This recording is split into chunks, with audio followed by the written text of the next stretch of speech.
Again, these are things to consider. Make sure you have extra money for when these emergencies hit.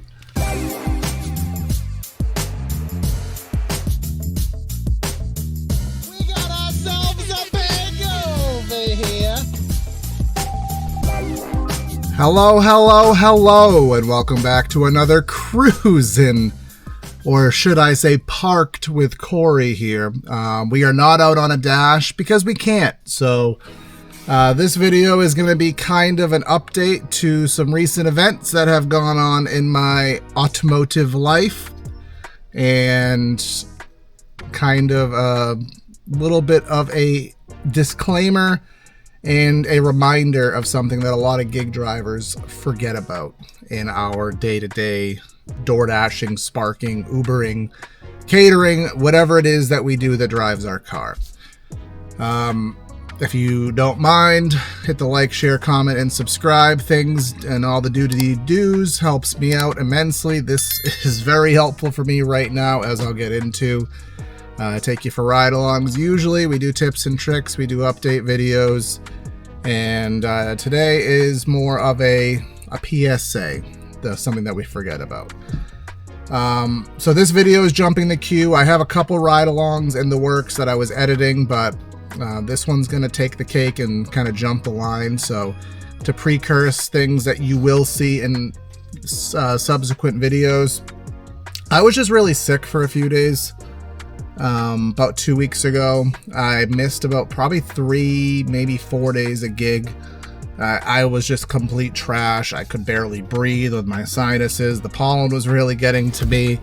I was coughing constantly. I could not stop. I was at some point almost coughing up blood because I was coughing so much, getting back pain from it. I was really bad.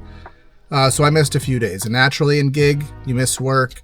You miss shifts, you don't go out, you lose money.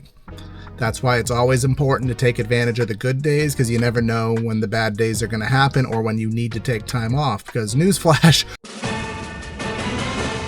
we don't get sick time.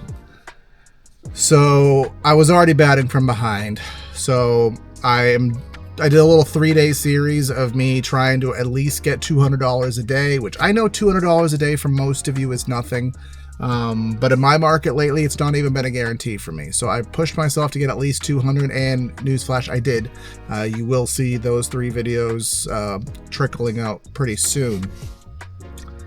So I was digging myself out of the hole, and then my wife calls me saying that the van died. So I'm like, whatever, we get a jumper box, we'll get it sorted, and I take the things off the battery. The battery is all foamy. It's blue foam. It's leaking. I can't get it jumped. We called AAA. AAA said the battery's junk, needs to be replaced. Now that was about $275. Was not expecting that.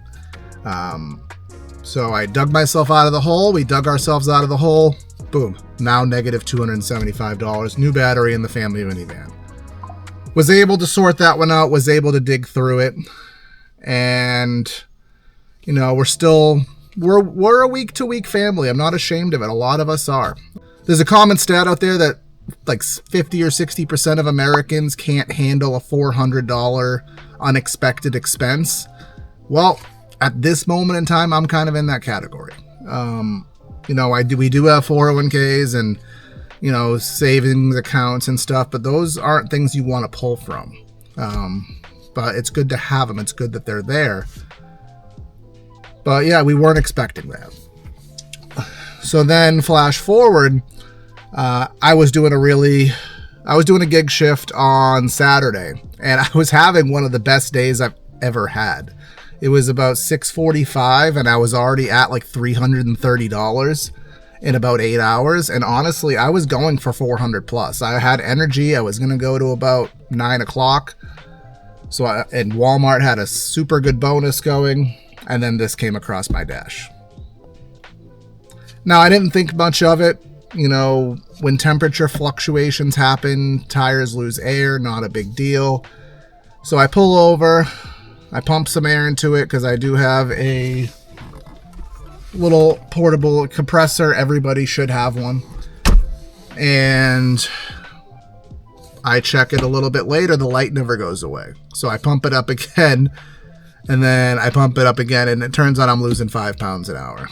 So I ended up pumping it, getting home. I get home, and again, my tire looks like this.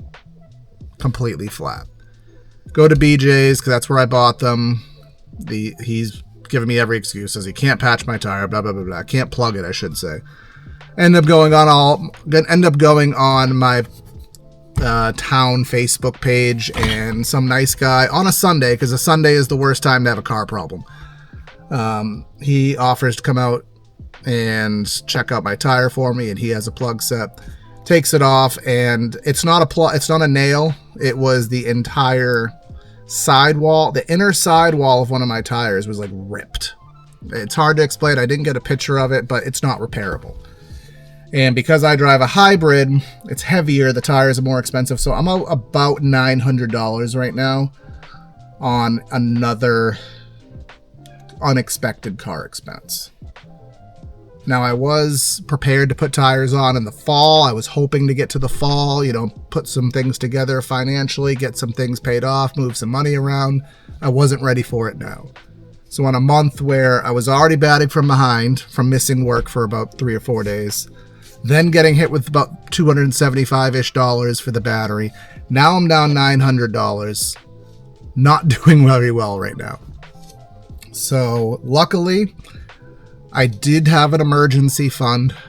I do use, and I'm not trying to manipulate referrals, but if you want to, it doesn't hurt. I use SoFi investing. What I do is I use these pocket change apps, which now that I'm stranded for a few days, I'm going to do a video on pocket change apps that I use to make $2 here, $3 here, $1 here. It all adds up, and I transfer them into my SoFi Invest account. And thanks to you guys, for all 2,400 of you, for being here. You've given me a monetized channel. I was lucky enough to have a couple videos that kind of went off.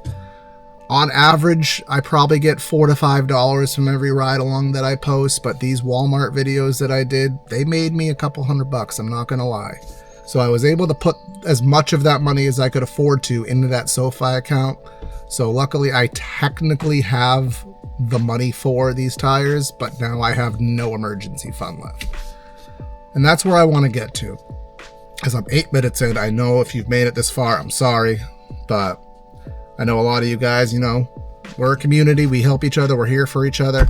So this is my story. A lot of us gig drivers think day to day. Our $200 goal, our $150 goal, our $300 goal, and we just think of our day-to-day, but we don't think about the long run. We are killing our cars. I don't care how much money you're making on a daily basis, you're killing your car.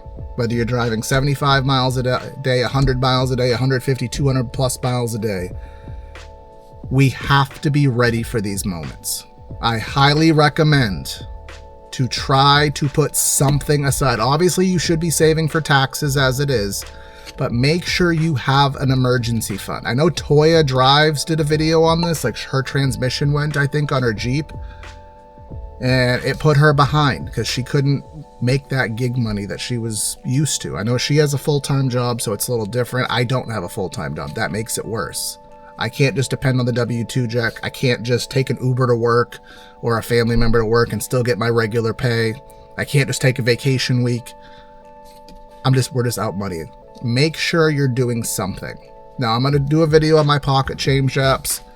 Again, I thank you guys, because if it wasn't for the YouTube money that I get, I wouldn't be able to put these tires on, and I'm obviously in the minority. Not everyone has that luxury, so I thank you guys.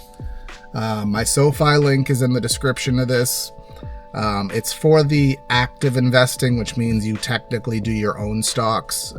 That's not actually what I do. I do the robo investing. I've had about 15% gains on it. So I was up like $200 or $300 from what I put in. It was actually pretty nice.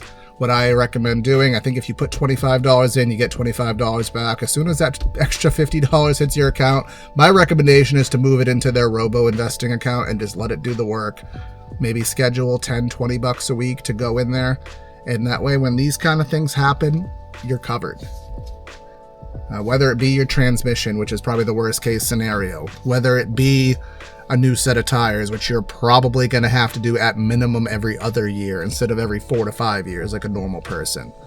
Whether it be an alternator, whether it be a fuel pump, like these things are going to happen. And when you're just literally hitting your exact number, it's not going to be enough. So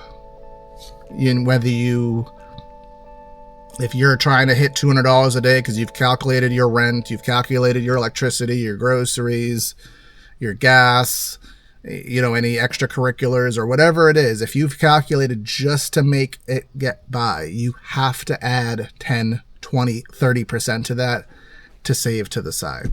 And most of us probably don't have retirement accounts either. We're not thinking of that. And a lot of us are older. So again, these are things to consider. Make sure you have extra money for when these emergencies hit. So at the time of this recording, again, I'm probably going to be on the road Friday. I'm going to be scheduling my tire appointment, biting that $900. It's going to make me even more motivated than ever to go out there and get some money. Walmart has been killing it lately. Again, it feels like the old days, although a lot of the orders suck, a lot of them are good. And we're just going to keep doing what we're doing. This is not a sob story video. I'm not here begging for money. Yes, I add a referral link in there. I'm not asking for donations or anything. If you feel inclined to, you know how to do it. Just know that YouTube takes 30% of everything that you give to somebody. So that is why I have a buy me a coffee link. I think they only take 10%.